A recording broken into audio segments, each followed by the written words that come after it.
Good afternoon, everyone. Bancroft Neurorehab welcomes you to our Heads Up webinar series. Today's program is Providing Psychotherapy via Telehealth, Treatment and Ethical Considerations.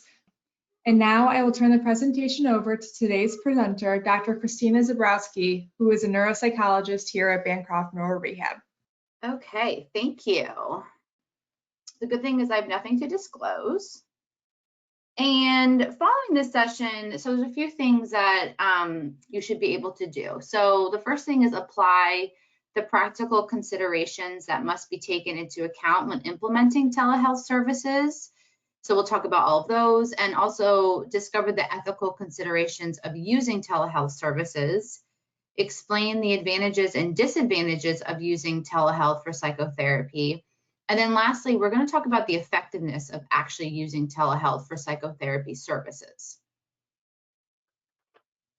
So I know telehealth has, really been ramping up with the pandemic, and I think it's a good time to kind of review these things, but also really look at, is it as effective as in person? So we're going to get into all of that.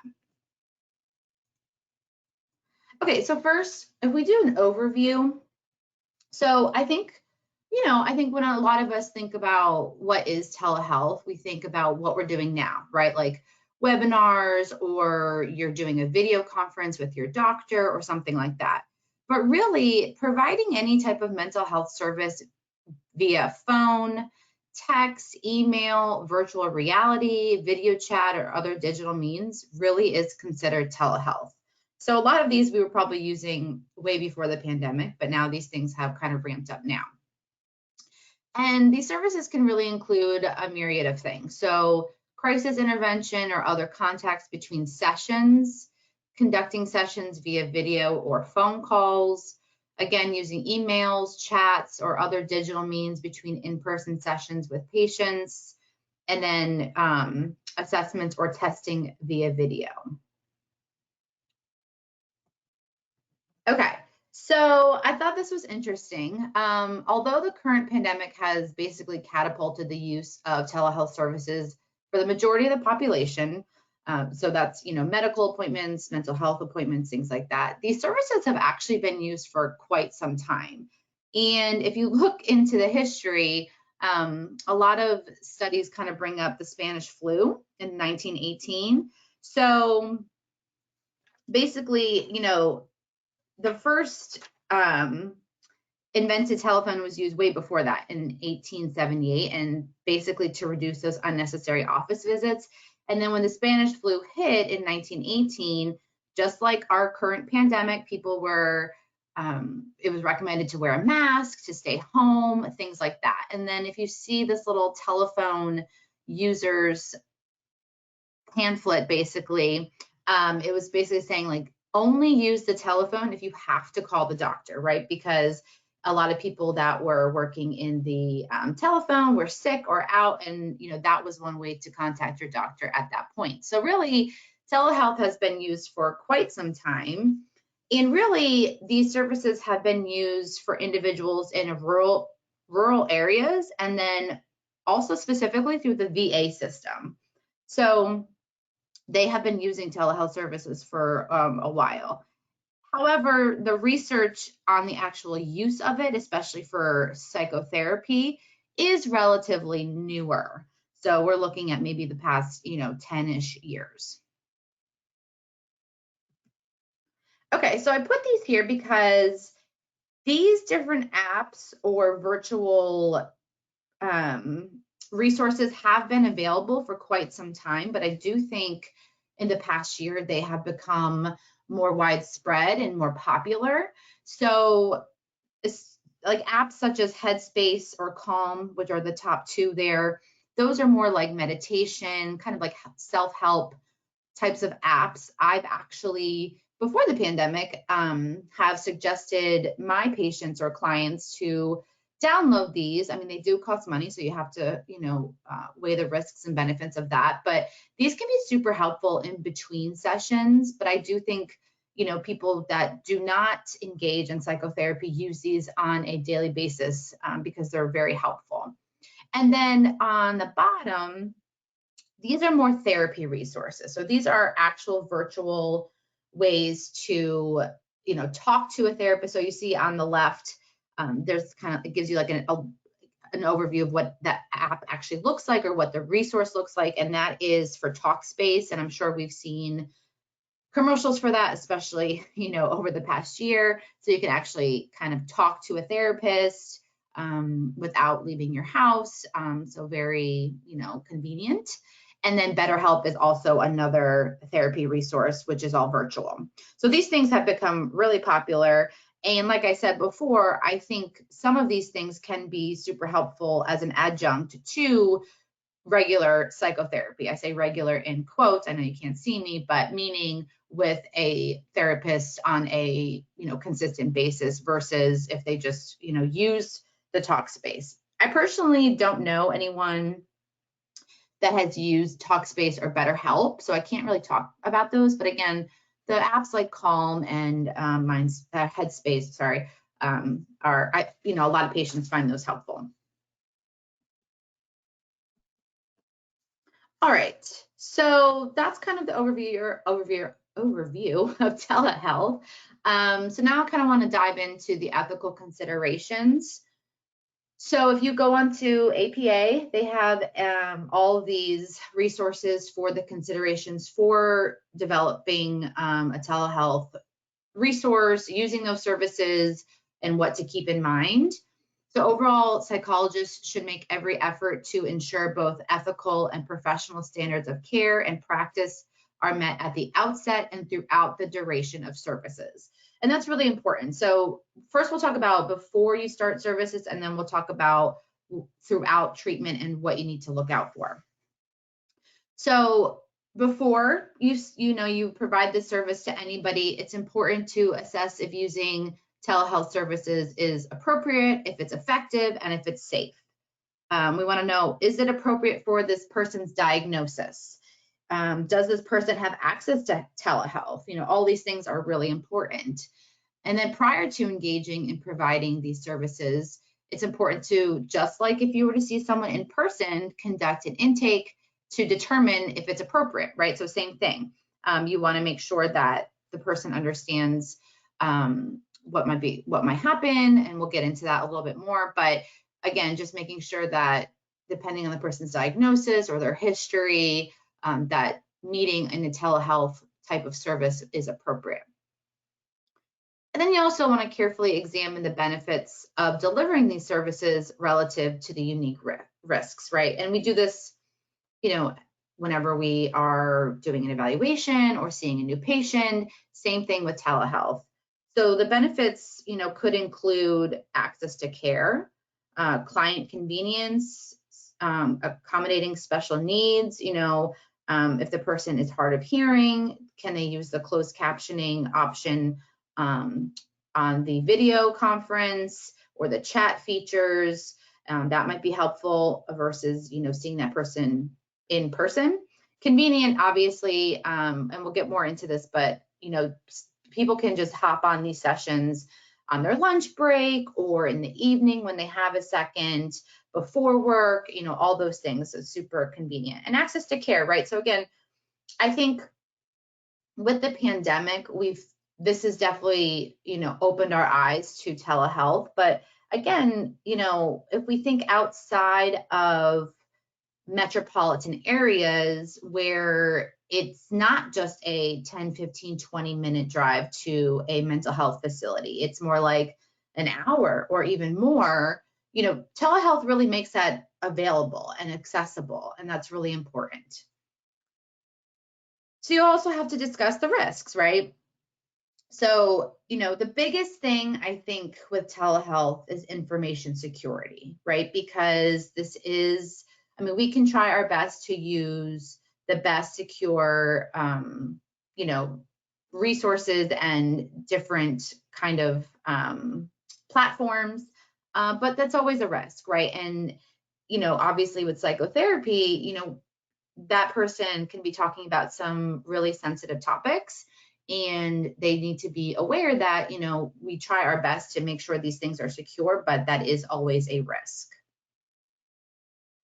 Also, you want to think about emergency management, right? If something were to happen, and I'm not just talking about suicidality, I'm talking about what, God forbid, if the person has a seizure or something happens while they're in their home, what are we going to do, right? Because these are things you don't really think about when they're in your office, right? Because if they're in your office, you have a plan of what you would do, call 911 or get help from a colleague or something, right? But that gets really difficult when you're only seeing the person through a screen and you don't have the ability to be with that person. So that's a huge one, I think personally for me as well, because you really have to be prepared. And again, we'll talk about this a little bit more for those emergencies. And you also need to take into consideration a lot of other things, right? So, geographic location, can you practice where this person is living? And I think during the pandemic, they opened up a lot of resources for practitioners to be able to practice across state lines. But for example, I'm licensed in Pennsylvania and New Jersey, so I can see people in both states. But if you're only licensed in one and that person, with New Jersey and Pennsylvania, they're so close, right? So if someone for some reason lives in Pennsylvania and they drove across the bridge to get services in New Jersey, but then the pandemic hit and now they're back in Pennsylvania, that was something that was kind of throwing a wrench in things for people. So that's something you have to keep in mind, moving forward as well.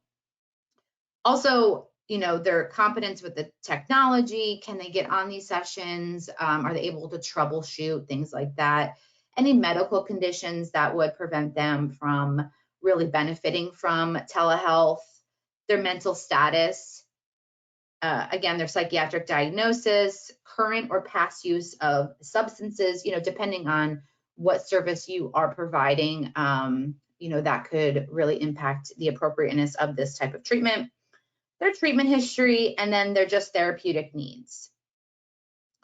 What might be helpful, and again, now that things are opening up and we are, hopefully seeing a light at the end of the tunnel here, it might be helpful to at least meet with the person face-to-face at maybe the first session to do that intake, or maybe the first few sessions, to really facilitate that active discussion of these issues and then troubleshoot any concerns that you have, any concerns that the client has, and things like that. So that's always an option. And I've actually done that as well, where I've met with someone for the first 2 sessions in person, and we both realized, okay, it's appropriate to see you through telehealth, and then from there on out, I would see them through video conference. So that's also an option.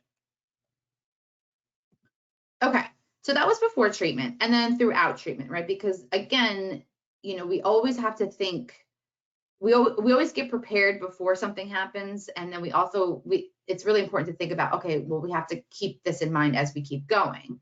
So throughout treatment, it's really important to carefully assess the environment for what impact, if any, there may be on the privacy, efficacy, or safety for that person. So does this person have a space to do the session? Are there a ton of distractions? Is it a safe place? Are they trying to conduct the session in an unsafe place? Are there people running in and out? Do they feel like they can't really discuss everything they want to discuss because, I don't know, the walls are really thin and, someone's next door and they can hear them, right? Because, if that's the case, then maybe we have to switch back to face-to-face if that's appropriate.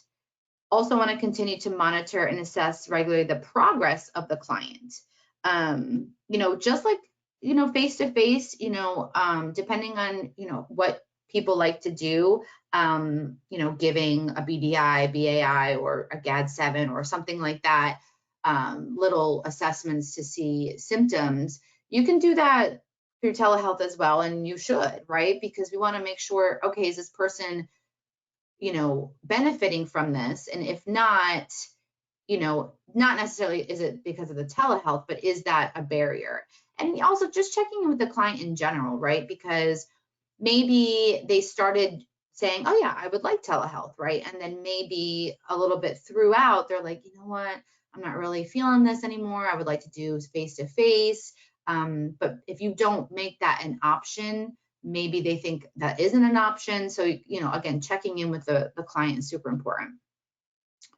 If there's any significant change for the client or the interaction to cause concern, obviously we got to adjust accordingly. You always want to be able to discuss different scenarios and how you'll address them, right? So just like the emergency situation, again, which we'll talk a little bit about soon, you want to keep that updated, right? So, so the person knows if X, Y, and Z happens, I will do A, B, C, and and things like that. And then lastly, if telehealth services are no longer appropriate, you have some things you need to do. So obviously it's important to terminate those services, and maybe you're terminating because the person no longer needs psychotherapy and they have the adequate services to move forward, or maybe you need to refer them out for a variety of reasons, or offer those alternative services if available, right? So if you're finding telehealth is no longer appropriate and you're recommending for that person to come in face-to-face, then that's that alternative service that you're providing. Okay. And also you can think of maybe there's another clinician that would be helpful, or maybe they would really benefit from a group. I think a lot of groups are still virtual now, but that's also an option. Okay, so continuing with the ethical, but moving more, to combine that with the general considerations when you're doing telehealth. So the first one is competence. So depending on your familiarity with telehealth services and modalities, it may be necessary to obtain supervision or continuing education. And I know in the beginning of the pandemic, there were a lot of webinars out there about how to set up your office, how to do this in an ethical way, things like that. So you kind of need to check in with yourself and say, all right, am I competent to provide this type of service? And psychologists who decide to use these services should take steps to ensure their competence and know that what the impact the technology has on their clients, or maybe their students that they're supervising, colleagues, and etc. And, I always think it's a good idea before you start seeing somebody to do some test runs with them. So checking the equipment, making sure they can hear you, you can hear them, troubleshooting any type of issues that they had, just to make sure like that first session that you have, you don't want to quote unquote waste time, troubleshooting. And, we try our best, right? I'm pretty sure, at Bancroft, we always do some kind of test run. The front desk is great with that. But we still run into issues, and that's, that's just how it is. But a lot of times if you have a front desk person or an office manager, that could be something they could do. But if not, that's, you could set up some time really briefly to do that before their first session. It's super helpful. And I think that reduces anxiety for a lot of people as well, especially for individuals that are not familiar with technology. Licensing. So I did, kind of already talk about this, but so states generally require therapists or psychologists to practice only in the states that they are licensed. I mean, this is a whole other thing, but basically there is a thing called the Psy Pact where there are, they are allowing people to practice across state lines, but not every state is part of that. So again, you really need to be diligent in understanding the laws and knowing, can I see this person in this state versus this state? And, I know for the pandemic, a lot of it was, because say you saw someone in your state and they went to college, right? And then the pandemic hit and they moved home, right? Well, it would be appropriate for you to keep seeing that person, but maybe home is a different state. So that's where people were kind of running into issues. But I think a lot of people were able to just figure that out and either get temporary licenses, or they were just kind of waiving that requirement during that time. But again, just something to make sure that you're able to see that person in that state. So safety. you know, you need to really consider the client population that you're working with, and if telehealth services are truly appropriate. And if they're not, then what else are you going to do? And I think now there's a little bit more flexibility, but I know when we had these stay-at-home orders and, really weren't supposed to be going anywhere, that was a difficult thing to do, to maneuver. Like I said before, you need to consider what to do in an emergency. So you need to know, where is the local emergency response, right? What's the nearest hospital? Where's the nearest crisis, mobile crisis? What are those numbers? As well as having an emergency contact person, right? And then a plan. So whenever I see a new client, you discuss, okay, I need an emergency contact person. Is this person in your home? Can I meet with this person briefly? Can I call them just to let them know, hey, if something were to happen, I will be calling you, and just really making that plan, because you'd rather have a plan set in place first rather than something come up and you kind of are scrambling to figure it out, right? Because again, you're with this person, right? It's you and this other person. You're not close to them. It's not like you can, like in face-to-face, go next door and say, hey, I need to, call 911 or crisis or whatever. Can you sit with my patient, right? We don't have that luxury in telehealth. Also, what if someone closes the computer on you, right? So there's a lot of things that you have to think about because you're not in that same room, and how are you going to basically deal with it? So it's really important to discuss that basically in very detail, because you want to make sure the person's aware, and then for your sake too, right? You know what to do. Okay. And then I've said this before, but it kind of goes with safety, just be aware when those telehealth services are no longer appropriate for that person. And do you need to refer them out, or do you need to bring them in for in-person sessions? And we always try our best with evaluating, right? We could do our thorough intake. We could see the person for a few times face-to-face, decide, okay, yeah, telehealth is appropriate. And then, a few sessions down the line, something pops up and it's like, okay, no, this is not appropriate anymore. So we try our best, but we need to just be prepared for that. And again, just really, discussing these things on the outset, especially in informed consent, which we're going to talk about next, right? So informed consent, you got to strive to obtain that informed consent that specifically addresses telehealth services.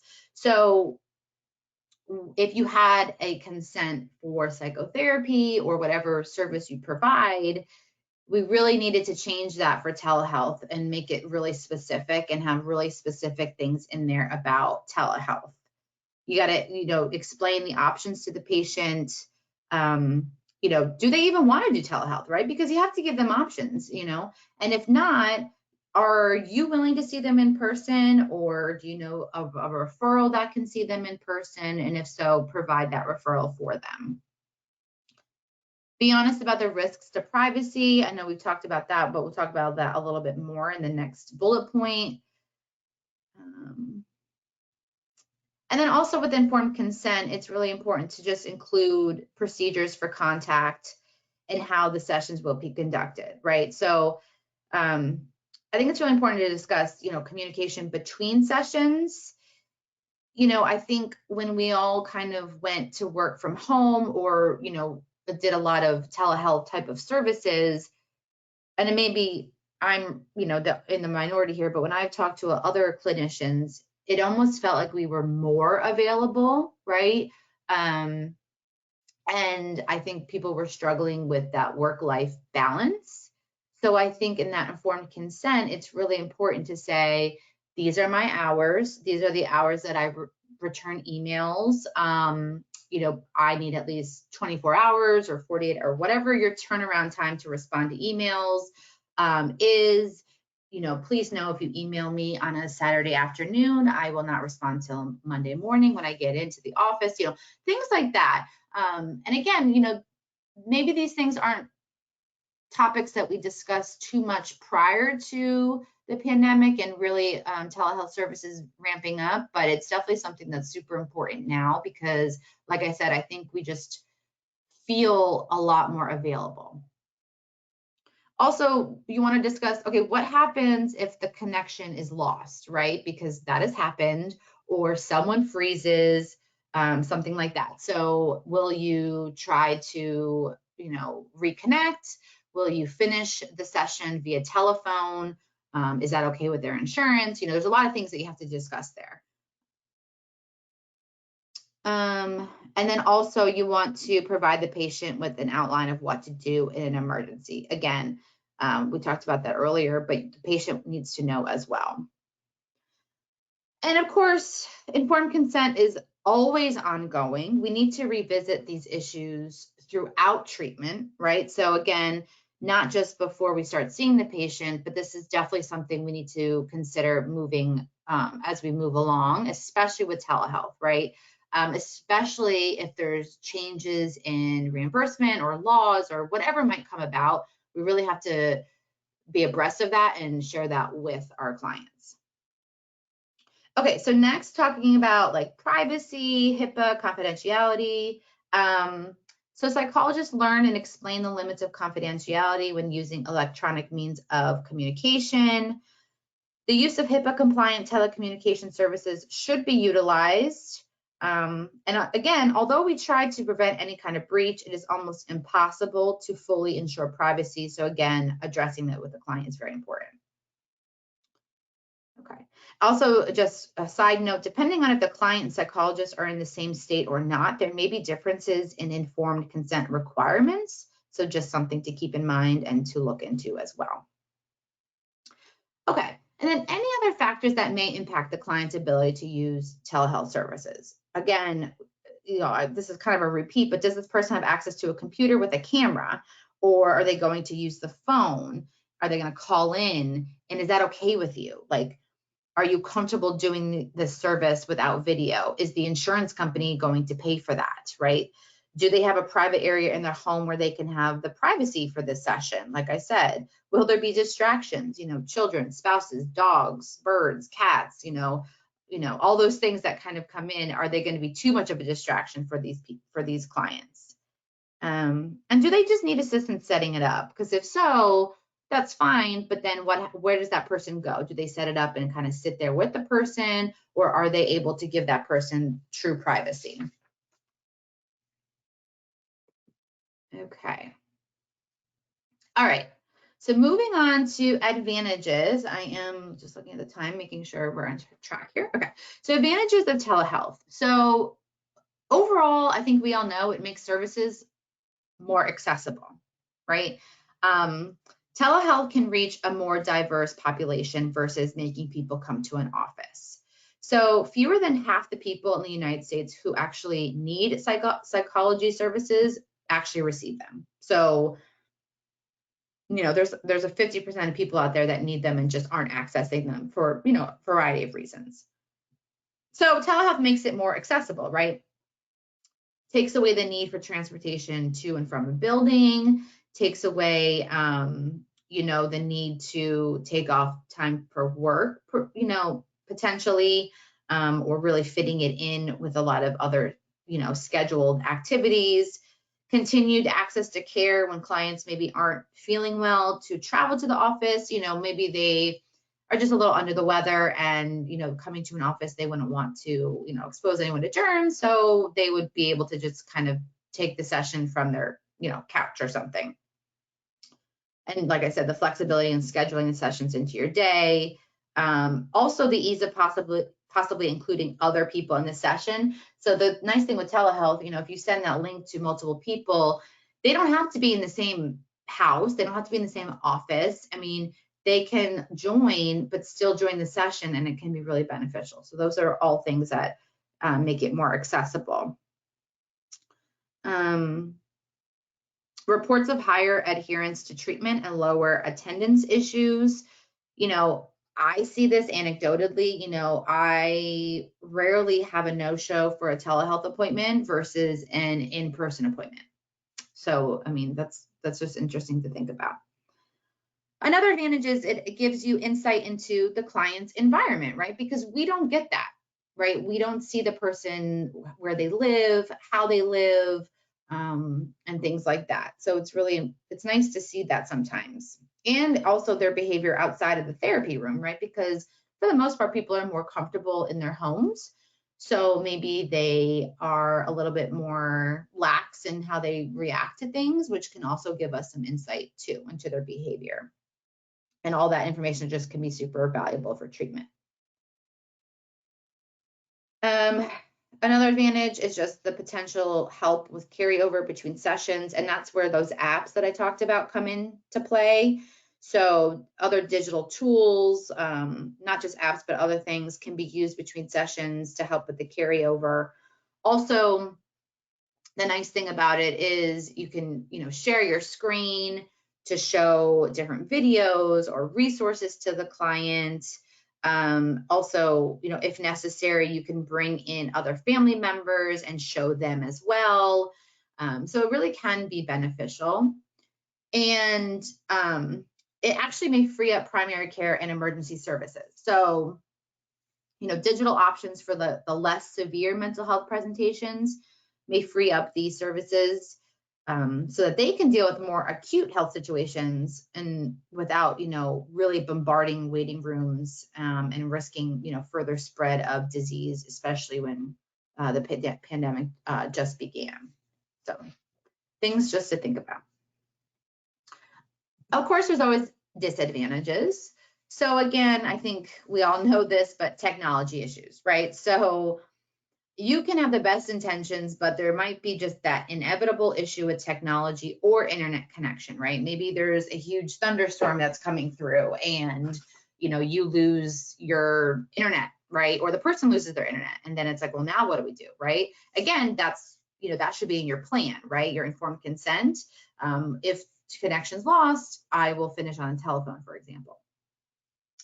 Device compatibility, right? So clients may not have a device that's compatible with video, and sessions without video have been reported as very difficult. Obviously for a variety of reasons. You can't see the person. You're just relying on, what you're saying and how they're responding, and you're not getting those nonverbals and things like that. So that's really difficult. And, there are a lack of nonverbal signals using telehealth because you can only see so much. Maybe the posture or their hand movements, you can't really tell, but also just their general demeanor, their hygiene, do they look appropriately groomed? We can see these things for the most part, but sometimes it could be difficult, right? So that is a disadvantage to using telehealth. Missing the ability for certain in-session exercises. So maybe, drawing collaboratively different models on a whiteboard or using written workbooks, for example. Again, if you're savvy enough, you can definitely work this into a telehealth session. But I do think depending on the person, they might find having something in their hands much more beneficial versus kind of looking at a screen. But I definitely think there's ways around that, but this is just, another disadvantage to think about. And less suitable for certain referral questions or populations, right? So again, we really have to screen our clients and see is telehealth appropriate. And according to practitioners, telehealth is less suitable for certain referral questions, maybe if there's a trauma history or family therapy or those vulnerable to crisis, etc. And sessions with maybe children or groups or individuals with cognitive impairment, that may require assistance from others, is it suitable for them? Is it okay? Again, all those things we talked about, we have to kind of keep in mind. And then problems with the client's home environment. So, like I've said before, sometimes the home environment just does not offer the required privacy needed. And again, you want the person to feel comfortable being able to discuss what they want to discuss, not worrying that someone is, eavesdropping or can even just hear them, right? So.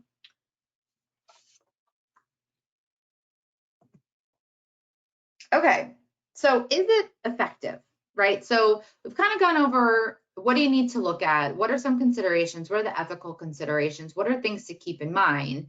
But at the end of the day, we want to know if I provide services via telehealth, is the person going to benefit as much as they would if I were to see them face to face in my office? So the good news is, and we'll get into it, but yes, it is effective. So overall, telehealth costs less and it generates higher participation rates. So I'm going to talk about 2 studies. So the first one is by Tutty et al. In 2010. So again, way before the pandemic. And basically, previous research has shown that interventions via the telephone, okay, so just telephone, for depressed patients costs significantly less than traditional treatment and actually generates higher participation rates, all while having near equivalent reductions in depressive symptoms, okay? And this is huge because when depressed adults initiate treatment, less than half of them receive the recommended levels of medications or follow through on their first psychotherapy appointment. All right, we know that, right? Just getting to that first appointment sometimes is so difficult for individuals. So there's been an attempt to address this issue with structured collaborative care programs. However, resources, cost, and other treatment barriers appear to limit the implementation of these programs. So again, these researchers in 2010 were interested in seeing if cognitive behavioral therapy can be utilized via telephone and be effective. So again, this is just telephone. So for this study, there were 30 depressed adults. Each participant received the protocol, which consisted of 8 30-minute sessions delivered on a weekly basis, and then followed by 2 30-minute booster sessions at 30-day intervals. So what did they find? They found that 77% completed the core program between 0 and 3 months, which is great. And they found the average reduction in severity of depression was actually significant at both the 3 and 6 months post-treatment, which again is fantastic. What are some of the takeaways that they talked about? So many individuals seek telehealth services for the convenience, the direct access, and structured approach, right? So convenience, available, this study was saying available weekends and evenings versus normal business hours. Direct access, having that immediate connection, right? Your appointment's at noon, you'll log on at 11:59. For the most part, your therapist or psychologist logs on at 12 and the session is underway, right? Versus arranging transportation to the office or getting there and sitting in the waiting room if there's other people, depending how busy it is, and all those types of issues. And then structured approach. So for this specific study, they were using a workbook in tandem with the therapist. So the client had the workbook, so the therapist and they worked together, but just did it in different places. And then the feedback from the participants indicated that privacy and flexibility were really important factors in their high level of satisfaction. So overall, high attrition rate here. They, 77% completed it, and there was a reduction in the depression, which was significant, 3 and 6 months after treatment ended. And overall, participants just really liked it because of those things we talked about. Of course, there's limitations, right? So unfortunately, the study didn't have a control group. Recruitment may have resulted in selection bias, because people more willing to participate, maybe they're more willing to stay in therapy and do their homework and work the work that they need to do. Another thing is only one therapist delivered care to the entire sample, and the sample overall was small. There was 30 people, so just to keep that in mind. Okay. So then I looked at a systematic review, which was done in 2018, And, for anyone that's not aware, this review just kind of answers a specific clinical question by analyzing various articles. And we're going to talk about, what they found. So they conducted a systematic review of basically what lessons did studies learn from delivering telehealth psychotherapy to veterans for PTSD. So again, this is a very specific population, very specific diagnosis. And in their research, they mentioned that previous reported systematic review of 11 studies suggested that teletherapy can be effective in reducing symptoms of PTSD, depression, and anxiety in veterans. So again, this is the VA population. Like I said, they have been using telehealth services for a very long time. So there is quite a bit of research in this area.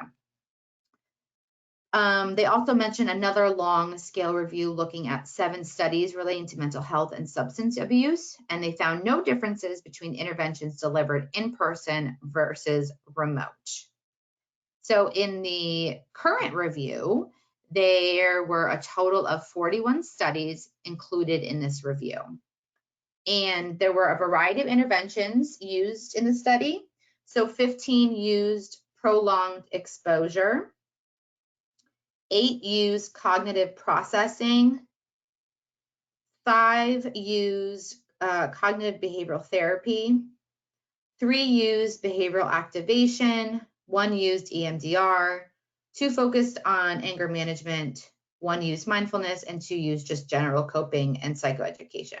And also 6 of these were group-based interventions. So, a variety of different interventions used in these different articles that they looked at. So what were some of the treatment outcomes? So all studies reported significant reductions in PTSD symptoms, regardless of the type of intervention, okay? And all those studies comparing telehealth and in-person services, 9 out of 12 studies found telehealth just as effective. So 18 studies looked at clinical effectiveness and 15 used a control. So there were many that used a control. And all but 1 found these changes to be present at the 3 and 6 month intervals. The one study that did not find improvements to be maintained, the intervention for that specific study was brief telephone-based mindfulness. Okay. So then they looked at process issues. 13 studies looked at attrition, dropout, and attendance issues. No real differences were found between in-person versus telehealth. However, 1 study found more sessions were attended in a teletherapy group, and 1 other study found that participants receiving telehealth attended more sessions. And I thought this was interesting. 1 study reported older veterans were more likely to complete telehealth treatment. So I think when you think about that, you would think maybe the opposite, but not so much for this. And, I was kind of brainstorming what might be the reason for this, maybe just the stigma or of going to therapy, or maybe just the transportation to get there, things like that. So again, they were more likely to complete the telehealth treatment. And 1 study found that those receiving in person were significantly more likely to drop out due to either just like logistical or work reasons, right? So again, like, can they get to the office? Is work allowing them time off to go to the office for the session? Things like that. There were some differences in treatment adherence. So 1 study found in person to be more likely to complete homework tasks. However, that's 1, and the majority found no difference between the groups. 3 studies suggest that telehealth may facilitate treatment uptake for females, especially those who might face more barriers to assessing treatment. And 1 study found that treatment uptake can be improved by describing telehealth in positive terms rather than suggesting it as a second-class alternative to in-person treatment, right? So, making it seem like, this is, again, it is just as effective, and really making that clear and not making it seem like, oh, this is a lesser alternative to coming into the office for face-to-face sessions.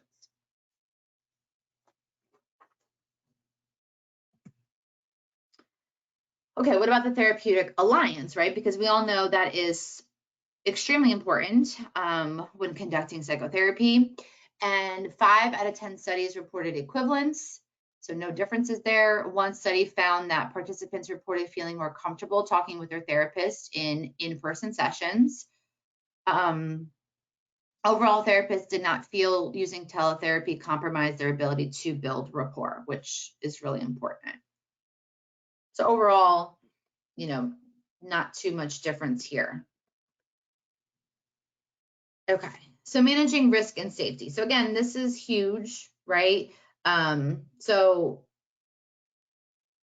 3 out of 4 studies found no significant difficulties in using telehealth services to effectively manage anxiety and exposure-based interventions, okay? Although suicidality was an exclusion criteria for these studies, 1 acute episode of suicide risk was reported. And the paper that reported that described how that was successfully managed and how having the video actually had advantages, such as being able to make contact with the person while simultaneously consulting with other professionals and being able to assess the safety of the environment. So even though before I said, you're not in the same room, there are advantages, right? Because you could assess, is that person safe? And things like that, as long as they kind of stay on the video with you, right? So overall, this review indicates that teletherapy can be, effective in treating PTSD in the veteran population. Again, very specific diagnosis, very specific population. But I think these types of reviews are really important to look at because they're looking at a variety of articles. And I think a lot of these articles that we look at individually, like the first one that I mentioned, sometimes have a small n. So if we kind of put all those together and review, can kind of give us a clearer picture of, okay, is it worth it to provide this? Is it even helpful, right? And this study showed that it is. Okay, so overall takeaways from today, what I want you to know is telehealth services can be and are very effective, right? There are many considerations to think about when offering this type of service, and we've talked about most of these, right? So the practical considerations, again, the huge one that I always think about are the person's environment. Are they able to have the privacy? Do they have the technology available? Are they able to troubleshoot if something goes wrong? Ethical considerations, we've talked about that, making sure that it's appropriate for this person, for that specific diagnosis, having that informed consent process, knowing what to do in case of emergency and being super, super prepared for that. Talked about licensing requirements, and again, that's really important just to keep in mind if you are seeing individuals across state lines. If you are, what does that mean? Do you need to get a temporary license? Do you need to get licensed in that state if this is something you want to do long term? And reimbursement, I'm not going to go into that, but that is really important. Right now, as far as I know, I'm not an expert on reimbursement by any means, but reimbursement is still happening for these telehealth services, but we have to be aware of if they stop that and what that means for these patients. However, like I said, telehealth has been implemented way before the pandemic, right? And I think it's really, really important and really beneficial to a lot of different people. The service has been very beneficial for individuals that require treatment during the current pandemic. And again, we also have to think about those individuals that don't have that close access to these services, right? If they live an hour, 2 hour away, how are we going to make sure that they have the resources that they need? And telehealth can help us. But overall, it's not a one size fits all approach, right? We need to be able to know when it's appropriate, when it's not. Can some sessions be telehealth and some sessions in person? Being flexible, on your part and the client part is also required.